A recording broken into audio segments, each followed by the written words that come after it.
Hi అండి, Instagram చూసి చాలా మంది మా స్టోర్ ని విజిట్ చేయడానికి వచ్చారు. స్టోర్ మొత్తం సందడిగా ఉంది. మా హ్యాపీ కస్టమర్స్ రివ్యూ కూడా ఇవ్వడం జరిగింది. వాటిలో కొన్ని క్లిప్స్ యాడ్ చేస్తాం. ఏ ఊరు నుంచి వచ్చారండి? బంగారుగుడి. పట్టు చీరలు తీసుకున్నారు, మీకు నచ్చాయా? నచ్చాయి. మళ్ళీ విజిట్ చేయాలి, మా షాప్ కి రావాలని కోరుకుంటున్నాం. మీరు సాటిస్ఫై అండి? థ్యాంక్స్ అండి.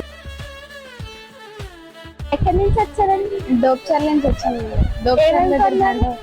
ఒక హాఫ్ సారీ తీసుకున్నాం, 4 3 సెట్స్ తీసుకున్నాం. మా మమ్మీ శారీస్ చేస్తున్నాం. మా కలెక్షన్ బాగుంది, చాలా బాగుంది, చాలా సాటిస్ఫై. మేడం మీరు ఎక్కడి నుంచి వచ్చారండి? పాల్మూరు నుంచి వచ్చింది. ఏం సారీస్ తీసుకున్నారు మీరు? అదే వర్క్ సారీస్ చూద్దామని ఇన్స్టాగ్రామ్ లో చూసి వచ్చానండి. ఓకే, తీసుకున్నారండి? తీసుకున్నాను. ఎలా ఉంది మా కలెక్షన్? బాగుంది మేడం. ఓకే, చాలా థ్యాంక్స్. స్టోర్ కి విజిట్ చేస్తున్న కస్టమర్స్, ఇంకా ఆన్లైన్ లో పర్చేస్ చేస్తున్న కస్టమర్స్ ప్రతి ఒక్కళ్ళు చాలా పాజిటివ్ రివ్యూ ఇస్తున్నారండి. మేము చాలా హ్యాపీగా ఉన్నాం. మీ సపోర్ట్ ఇలాగే కంటిన్యూ చేయండి. Thank you.